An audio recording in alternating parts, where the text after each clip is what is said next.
News ని మీకు సమర్పిస్తున్నవారు Lakshmi Nilayam gated community apartment Shyamalanagar extension 11th line Guntur.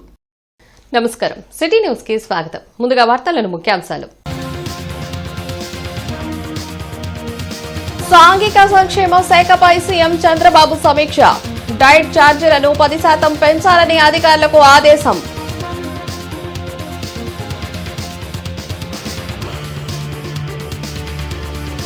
హిందువుల మనోభావాలు ముఖ్యమో, ప్రశ్న రావణ్ వ్యాఖ్యలు ముఖ్యమో జగన్ చెప్పాలని మంత్రి ఆనం నారాయణ రెడ్డి సూటి ప్రశ్న.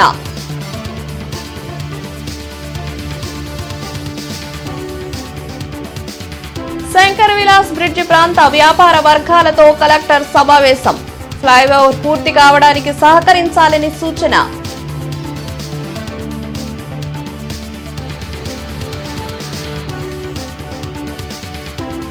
తెనాలి 2 దొంగతనాల కేసులో 4 నిందితులు అరెస్ట్.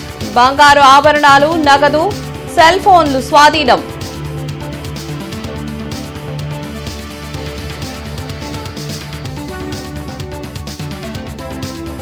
నగరంలో పర్యటించిన కమిషనర్ మయూర్ అశోక్. జంక్షన్ల అభివృద్ధికి చర్యలు తీసుకుంటున్నట్లు వెల్లడి.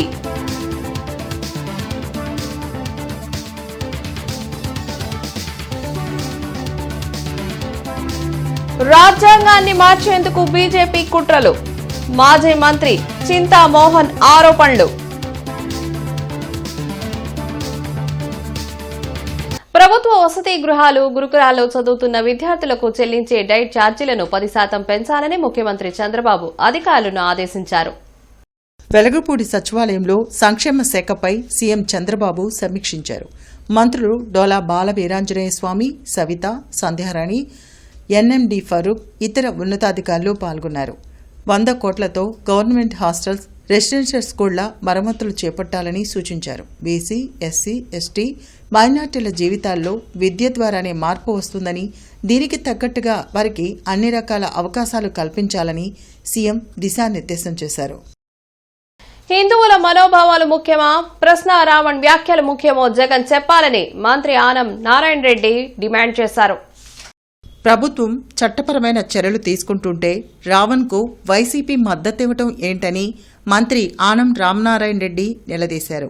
వెలగపూడి సచివాలయంలో ఆయన మీడియాతో మాట్లాడారు. పరిమితులు దాటి మత విద్వేషాలు రెచ్చగొట్టడం కరెక్ట్ కాదన్నారు. స్వేచ్ఛ పేరుతో ఇష్టం వచ్చినట్లు మాట్లాడితే ఊరుకునేది లేదని హెచ్చరించారు. మత విద్వేషాలను రెచ్చగొట్టే విధంగా మాట్లాడడమే తప్పని మనం భావిస్తూ ఉంటే దానికి పూర్తిగా మేము మద్దతు తెలుపుతున్నామని చెప్పి మద్దతు తెలిపేటువంటి ఈ గొడ్డలి పార్టీలు అలాంటి వాళ్లతో చేతులు కలపడం ఈ దేశ సౌభాగ్యాన్ని తుడిచివేసేటువంటి ప్రయత్నం చేయడమే. ఇటీవల కాలంలో రామన్ జోసెఫ్ అనేటువంటి వ్యక్తి ఏమి సాధించాలని మత విద్వేషాన్ని రెచ్చగొట్టే ప్రయత్నం చేస్తున్నాడనేటువంటిది వాళ్ళ అందరం కూడా ఆలోచించాల్సినవి. దీన్ని సమర్థించే వాళ్ళని మరింతగా ఏ విధంగా మనం వాళ్ళని ఆమోదించాలనేది సభ్య సమాజం ఈరోజు ప్రతి ఒక్కరూ ఆలోచిస్తూ ఉన్నారు. ఎన్నడూ లేనటువంటి కొత్త రకమైనటువంటి ఈ యొక్క విభజన తీసుకురావాలి, ఒక మతం ద్వారా తీసుకురావాలని చేసే ప్రయత్నం జరుగుతుంది.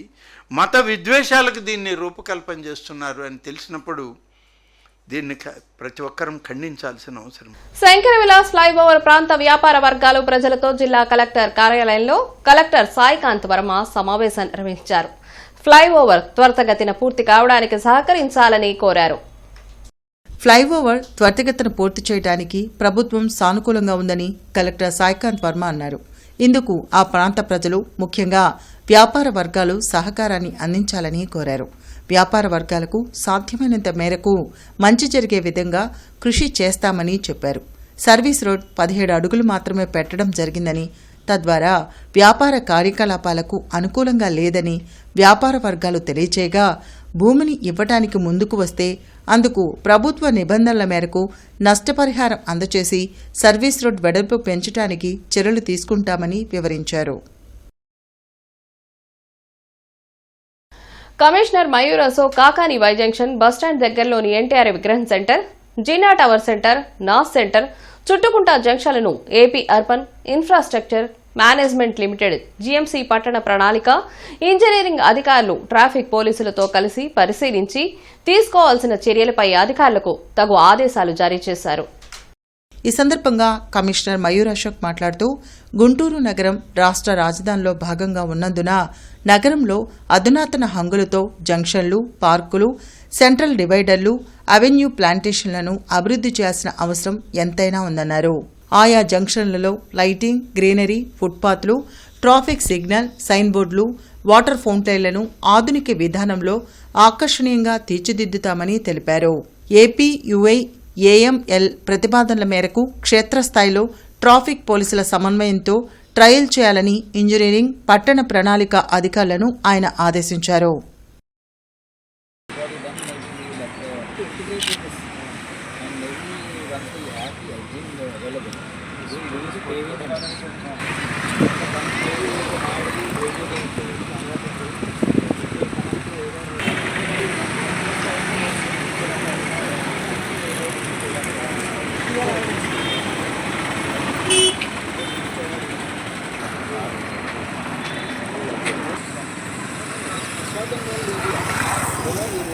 తెనాలిలో జరిగిన 2 దొంగతనాల కేసుల్లో 4 నిందితులను అరెస్ట్ చేసి 229.5 గ్రాముల బంగారం, 2 లక్షల నగదు, ఐఫోన్లను తెనాలి పోలీసులు స్వాధీనం చేసుకున్నారని ఎస్పీ వకుల్ జిందాల్ పేర్కొన్నారు.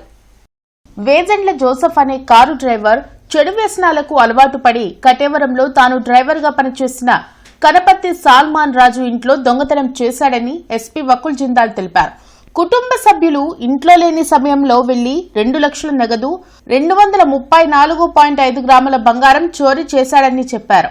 అంతేకాకుండా తెనాలి పట్టణంలోని మొబైల్ షాప్ తాళాలు పగలగొట్టి ఐఫోన్ దొంగలించాడని తెలిపారు. దీంతో సాంకేతికత పరిజ్ఞానం ఉపయోగించి పోలీసు సిబ్బంది ముమ్మర గాలింపు చేపట్టి ఈ దొంగతనాలకు బాధ్యులైన 4గురిని అరెస్ట్ చేశామని ఎస్పీ వకుల్ జిందాల్ పేర్కొన్నారు. ఈ కేసులో ప్రతిభ కనపరిచిన సిబ్బందిని ఆయన అభినందించారు. 4 ముద్దాయిలని అరెస్ట్ చేసి వాళ్ళ దగ్గర నుంచి 229 గ్రామ్స్ బంగారము, 2 లక్షల క్యాష్ రికవర్ చేయడం జరిగింది. ఈ క్రైమ్లో మొత్తము 234 గ్రామ్స్ బంగారం, 2 లక్షల క్యాష్ పోగా దీంట్లో ఆల్మోస్ట్ పూర్తిగా ఫుల్ రికవరీ చేయడం జరిగింది. మెయిన్ ఎవరైతే A1 ఉన్నాడో వేజెండ్ల జోసెఫ్ అనే అతను వేజెండ్ల గ్రామము, చేబ్రోల్ మండలం నివాసి. అతని మీద ఇంతకుముందు కూడా ఒక మోటార్ థెఫ్ట్ కేసు ఉంది. అతను కార్ డ్రైవర్గా పనిచేస్తూ బతుకుతున్నాడు. అతను ఎవరైతే దీంట్లో కంప్లైనెంట్ ఉన్నాడో, ఎవరింటి నుంచి దొంగతనం జరిగిందో అతని దగ్గర 5-6 టైమ్స్ ఇంతకుముందు డ్రైవర్గా పని చేయడానికి వచ్చాడు. సో ఈ ఇంటి మీద కొంత అవగాహన పెంచేసి అతను లేని సమయంలో ఈ ముద్దాయి వాళ్ళ ఇంటికి వచ్చి దొంగతనం చేసి 234 గ్రామ్స్ గోల్డ్, అదేవిధంగా 2 లక్షల క్యాష్ దొంగతనం చేయడం జరిగింది. ఇతను దొంగతనం చేసినాక ఎవరైతే A2, A3, A4 ఉన్నాడో బేతపూడి సురేష్, చావలి పవన్ అండ్ చావలి వంశీ, వాళ్ళ 3 చేత ముత్తూట్ ఫైనాన్స్లో 51 గ్రామ్స్ గోల్డ్ తాకట్టు పెట్టించాడు. సో ఈ వీళ్ళు దొంగ సొత్తును అక్కడ తాకట్టు పెట్టినందుకు, దొంగతనం చేసిన ప్రాపర్టీని రిసీవ్ చేసినందుకు వాళ్ళని కూడా ముద్దాయిగా చేర్చి ఈ 4గురిని ఈరోజు అరెస్ట్ చేసి రిమాండ్కి పంపించడం జరుగుతుంది. మావిగన్ అంటే ఏ బస్సు ఎక్కాలని ప్రజలు నవ్వుకుంటున్నారని మంత్రి నారాయణ ఎద్దేవా చేశారు. రాజధాని అమరావతిలో నిర్మాణ పనుల పురోగతిపై కాంట్రాక్ట్ సంస్థల ప్రతినిధులతో ఆయన సమీక్షించారు. ప్రాజెక్టుల వారీగా పనులు ఎంత మేర పూర్తి అయ్యాయో కాంట్రాక్ట్ సంస్థల నుంచి వివరాలు సేకరించారు. జగన్, మావిగన్ రాజకీయ ఎత్తుగళ్లను ప్రజలు నమ్మే స్థితిలో లేరని మంత్రి నారాయణ తెలిపారు. ఎవరు ఎన్ని కుట్రలు పన్నినా అనుకున్న సమయానికి అమరావతి తొలిదశ పనులు పూర్తవుతాయని స్పష్టం చేశారు. మావిగన్ పై వైసీపీ నేతలే మండిపడుతున్నారని తెలిపారు. వైసీపీ నాయకులు జగన్మోహన్ రెడ్డి గారు ఏం మాట్లాడుతున్నా ఆయనకి తెలియదు.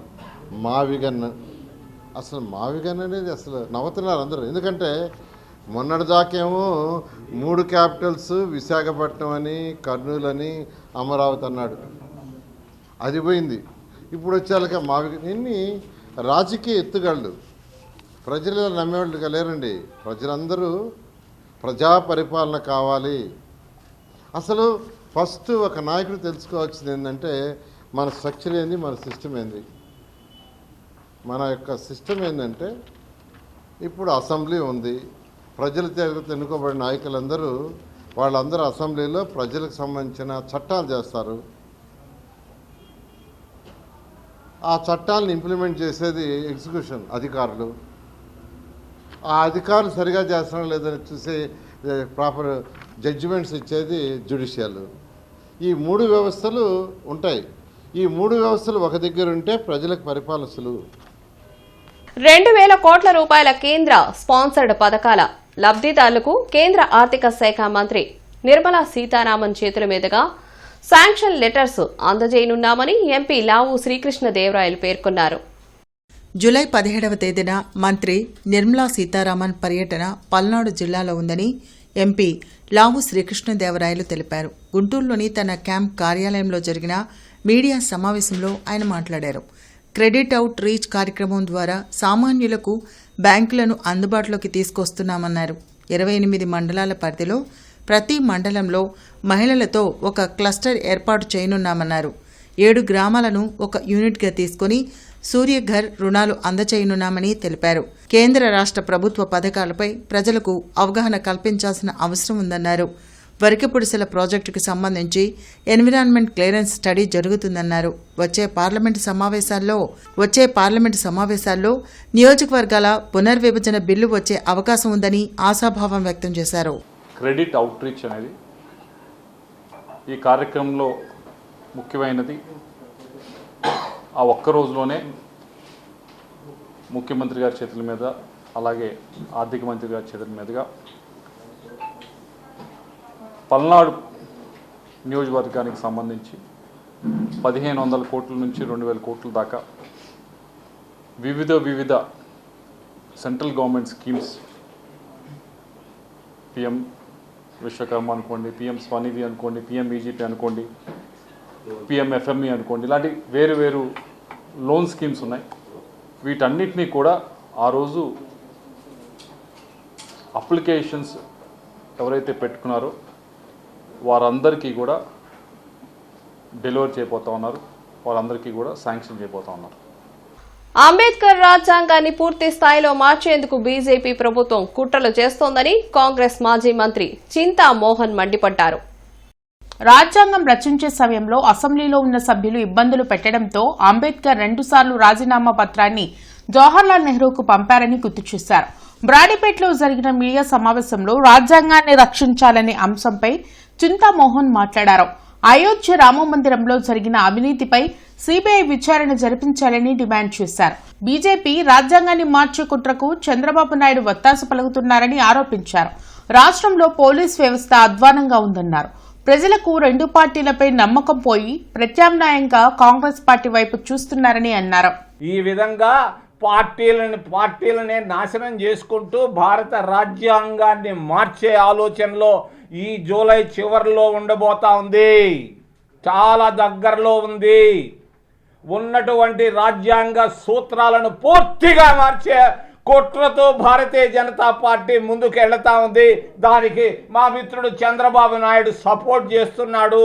అంతేకాదు దేశంలో ఉన్నటువంటి చాలా మంది చిన్న చూపుతో దూరపు దృష్టి లేకుండా భారతీయ జనతా పార్టీకి తొత్తులైపోయారు అని తెలియజేస్తున్నాను. భావ ప్రకటన స్వేచ్ఛను హరించే విధంగా రాష్ట్ర ప్రభుత్వం బచ్చలకూరి జోసఫ్ పై ఉపా చట్టం ప్రకారం అరెస్ట్ చేశారని మాజీ ఎమ్మెల్సీ కెఎస్ లక్ష్మణరావు ఆవేదన వ్యక్తం చేశారు. రామన్నపేటలోని జనచైతన్య వేదిక కార్యాలయంలో ఉపా చట్టం దుర్వినియోగంపై రౌండ్ టేబుల్ సమావేశం జరిగింది. ఈ కార్యక్రమంలో మాజీ MLC K S Lakshmana Rao, Vallamreddy Lakshmana Reddy, doctor Ala Venkateswarlu, Kota Malyadri, Y Netaji పాల్గొన్నారు. ఈ సందర్భంగా కెఎస్ లక్ష్మణరావు మాట్లాడుతూ కేంద్ర రాష్ట్ర ప్రభుత్వాలు తమకు వ్యతిరేకంగా ఉన్న వారిపై ఈ ఉపా చట్టాన్ని ప్రయోగిస్తున్నాయని అన్నారు. ఆ క్రమంలోనే యూట్యూబర్ బచ్చలకూరి జోసఫ్ ను ఉపా చట్టం క్రింద అరెస్ట్ చేశారని చెప్పారు. ఈ ఉపా చట్టం ద్వారా అరెస్టు కాబడిన వారిని ఎలాంటి ఛార్జిషీట్ వేయకుండా 180 రోజులు జైల్లో ఉంచవచ్చని అన్నారు. అంతేకాకుండా సంవత్సరాల తరబడి విచారణ చేయకుండా జైల్లోనే ఉంచవచ్చని అన్నారు. ఇది సరైన విధానం కాదన్నారు. నేరానికి తగ్గ సెక్షన్ల ప్రకారమే నిందితులపై కేసులు నమోదు చేయాలని కోరారు. ఈ కార్యక్రమంలో పలు ప్రజా సంఘాల నాయకులు పాల్గొన్నారు. వరుసగా అరెస్ట్ చేశారు. 4 రోజులు వరుసగా అరెస్ట్ చేసి 4 సార్లు కోర్టు బెయిల్ ఇచ్చేసి ఇక లాభం లేదని చెప్పేసి ఇప్పుడు భారత శిక్షా స్మృతి కింద 3 సెక్షన్లు, ఉపా చట్టం కింద 2 సెక్షన్లు పెట్టి ఇప్పుడు అతను అరెస్ట్ చేసి ఉపా చట్టం కింద పెట్టారు కదా. ఇక ఇప్పుడు ఉమర్ ఖలీద్ చెప్పారు కదా, అదే పరిస్థితి. భారత శిక్షా స్మృతి కింద అది ఆయన మీద పెట్టి సెక్షన్లు ఏంటంటే ఉపా సెక్షన్ ఏమో సెక్షన్ 39 ఉపా చట్టం నిషేధిత మావోయిస్టు సంస్థ సిపిఐ ఎంఎల్ను కీర్తిస్తూ ఆ భావజాలాన్ని తీసుకెళ్ళటానికి ప్రయత్నిస్తున్నాడు. ఇదేమో ఉపా చట్టం సెక్షన్. ఈరోజు ప్రశ్న రావణ మీద చేసి పెట్టిన కేసు ఆయన ఒక్కడి మీద పెట్టిన కేసు కాదు. ఈ సమాజంలో ఉన్న నిరంతరం ప్రజల్ని ఆలోచింపజేస్తున్న అందరి మీద ఒక భయానక వాతావరణాన్ని సృష్టించడానికి పెట్టిన కేసు కాదు మనం చూడాలి. ఈరోజు రామనాయుడు రేపు మీరవుతారు, ఎల్లుండి మీరవుతారు కాబట్టి హాయిగా మీరు ఇంట్లో నిద్రపోండి, మేము ఏ తప్పు చేసినా ప్రశ్నించకండి, మమ్మల్ని ఏం అడగండి. వైఎస్ఆర్ 77వ జయంతి సందర్భంగా ఈస్ట్ వైసీపీ కార్యాలయంలో వైఎస్ఆర్ కాంగ్రెస్ పార్టీ అధ్యక్షురాలు నూరి ఫాతిమా ఆధ్వర్యంలో పలు సేవా కార్యక్రమాలు నిర్వహించారు. ఈ సందర్భంగా వైఎస్ఆర్ విగ్రహానికి నివాళులర్పించి కేక్ కట్ చేసి వేడుకలు నిర్వహించారు. అనంతరం మీడియాతో నూరి ఫాతిమా మాట్లాడుతూ వైఎస్ఆర్ అంటే అభివృద్ధి, సంక్షేమం అన్నారు. ఆయన మరణం 2 తెలుగు రాష్ట్రాలకు తీరని లోటని తెలిపారు. రాజన్న పాలన ఆయన తనయుడు వైఎస్ జగన్మోహన్ రెడ్డితోనే సాధ్యమన్నారు. కార్యక్రమంలో వైఎస్ఆర్ కాంగ్రెస్ పార్టీ శ్రేణులు, కార్యకర్తలు, అభిమానులు పెద్ద సంఖ్యలో పాల్గొన్నారు. జిల్లా కాంగ్రెస్ పార్టీ కార్యాలయంలో మాజీ సీఎం వైఎస్ రాజశేఖర్ రెడ్డి జయంతిని నిర్వహించారు. ఆయన చిత్రపటానికి పుష్పాంజలి ఘటించి పార్టీ నేతలు ఈశ్వరరావు, సుధీర్ బాబు, కూచిపూడి విజయ తదితరులు ఘన నివాళులర్పించారు. పేదల జీవితాల్లో పెనుమార్పు తెచ్చిన వ్యక్తి వైఎస్ రాజశేఖర్ రెడ్డి అని నాయకులు తెలిపారు. ఆయన ప్రవేశపెట్టిన సంక్షేమ పథకాలు చరిత్రలో నిలిచిపోతాయని అన్నారు. ఆరోగ్యశ్రీ, ఫీజు రియంబర్స్మెంట్ నేటికి కొనసాగుతున్నాయంటే ఆ పథకాల ప్రభావం ఎలా ఉందో అర్థం చేసుకోవచ్చని చెప్పారు. నగరంలోని మహిళా ప్రాంగణం, సఖీ నివాస్, గిరిజన బాలికల వసతి గృహం, అనాథ పిల్లల వసతి గృహం, పరివర్తన భవన్లను కలెక్టర్ సాయికాంత్ వర్మ ఆకస్మికంగా సందర్శించి అక్కడి పరిస్థితులను క్షుణ్ణంగా పరిశీలించారు. వసతి గృహాల భవనాల స్థితిగతులు, నివాస గదులు, తాగునీటి సరఫరా, పారిశుద్ధ్యం, మరుగుదొడ్లు, విద్యుత్ సౌకర్యం, వంటశాల, భద్రతా ఏర్పాట్లు, పరిసరాల పరిశుభ్రత, నిర్వహణ తదితర అంశాలను స్వయంగా పరిశీలించి సంబంధిత అధికారులకు కలెక్టర్ సాయికాంత్ వర్మ ఆదేశాలు జారీ చేశారు. ఈ సందర్భంగా ఆయన మాట్లాడుతూ ప్రభుత్వం ఆధ్వర్యంలో నిర్వహిస్తున్న ప్రతి వసతి గృహం భద్రత, పరిశుభ్రత, సౌకర్యాలకు ఆదర్శంగా నిలవాలని అన్నారు. అప్పుడే పుట్టిన ఆడ శిశువు నుంచి వయోవృద్ధుల వరకు ప్రతి ఒక్కరూ గౌరవప్రదంగా, సురక్షితంగా, సౌకర్యవంతంగా ఉండేలా అవసరమైన అన్ని వసతులు కల్పించేందుకు చర్యలు తీసుకుంటామని తెలిపారు. మహిళలు, బాలికల భద్రత విషయంలో ఎలాంటి రాజీ ఉండదని, అవసరమైన భద్రతా చర్యలు, పరిశుభ్రమైన పరిసరాలు వంటి అంశాలను తప్పనిసరిగా కల్పించాలని సూచించారు. ప్రతి వసతి గృహాన్ని అధికారులు నిరంతరం పర్యవేక్షిస్తూ నివాసితుల నుంచి వచ్చే సమస్యలను వెంటనే పరిష్కరించాలని కలెక్టర్ ఆదేశించారు.